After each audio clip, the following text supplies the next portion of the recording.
Okay, let's be real. That moment in the IELTS exam when an essay hits you with 2 questions, it can be pretty intimidating. But what if I told you there's a simple, almost foolproof blueprint to absolutely ace it every single time? Well, that's exactly what we're going to break down right now.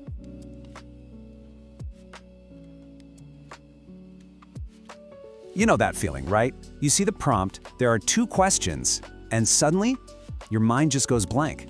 It happens to so many people. But trust me, by the end of this, you're going to have a super clear and confident plan to tackle these every single time. So first things first, let's really pull this challenge apart. What is this essay type exactly? And maybe even more importantly, what are the examiners really looking for when they're grading your paper? You know, at its heart, it's pretty simple. You've got one topic, but 2 totally separate questions. The real secret is treating them as distinct parts of the same puzzle. And here's the non-negotiables part. You have to answer both of them, not just the one you like more. And this right here is the key takeaway. It's all about balance. The examiners aren't just checking your English. They really want to see if you can develop 2 related ideas with the same amount of depth and clarity. It's a test of how you organize your thoughts just as much as your language skills. Now, these double questions tend to show up in a few familiar flavors. You might get asked for reasons and then solutions, or maybe causes and their effects. Sometimes they're just 2 general but related questions. Getting good at spotting these patterns, that's your first big step towards crafting a perfect response. All right, now for the good part, the solution. This is a total game changer. There is a simple, non-negotiable structure that's going to guide you through every single one of these essays you ever face. I want you to burn this number into your brain. 4. That's it. Just 4 paragraphs. That's all it takes to write a perfectly structured, high-scoring essay. Seriously, no more, no less. This is your golden ticket, your blueprint for success. So here it is, the blueprint in all its glory. You start with an introduction to kind of set the stage. Then, body paragraph 1 is dedicated only to answering the first question. Body paragraph 2, you guessed it, it's all about the second question. And then you wrap it all up with a conclusion that summarizes both your answers. It's clean, it's simple, and wow, is it effective. So we have the blueprint. How do we actually build the house? Let's walk through the exact step-by-step process you're going to use on exam day. And here it is, your 6-step game plan. First, you break down the prompt. Then you brainstorm some ideas for each question.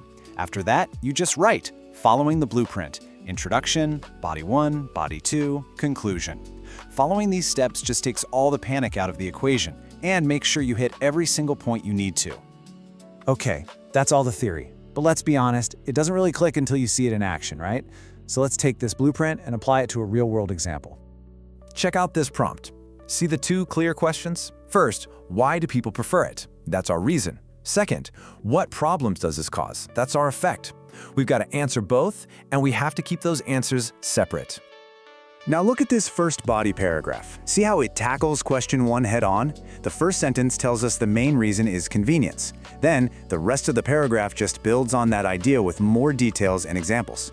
This paragraph has one job, and it does it perfectly. And see that magic little word, however? That's our transition. It signals to the reader, hey, we're shifting gears now. We're moving on to the second question, the problems. And just like before, the paragraph discusses issues like environmental impact and supports those claims. Each paragraph stays perfectly in its own lane. So, what's the secret sauce that makes this a high-scoring answer? It's really simple. It sticks to that 4-paragraph structure like glue, giving each question its own dedicated space. And, crucially, it backs up every point with specific examples. This is exactly what you want to aim for. Okay, you've got the method down. Now let's add a little polish. Because sometimes knowing what not to do is just as important as knowing what you should be doing. The absolute biggest mistake people make is imbalance. It's so common. Don't just answer one question, and don't give one question way more attention than the other. And please, please, please don't mix your answers together in the same paragraph. The goal is always balance. Each question gets its own paragraph, and each gets equal attention. Simple as that. So let's lock in these final tips. First, manage your time. Seriously, spending 5 minutes planning is not a waste. It's an investment. Second, always keep that response balanced. Third, use simple transition words like however or in addition to guide the examiner. And finally, Always leave a few minutes to review your work. Just ask yourself, did I actually answer both questions? That one little check can be a total score saver.